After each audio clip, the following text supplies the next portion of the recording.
முதல் சோலையில் முதிர்ந்த பழம் பக்தி பசியோடு வருவோர்க்கு ஞானப்பழம் பக்தி பசியோடு வருவோர்க்கு ஞானப்பழம்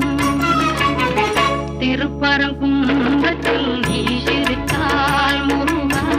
திருத்தணி மலை மீது எதிரொலிக்கும்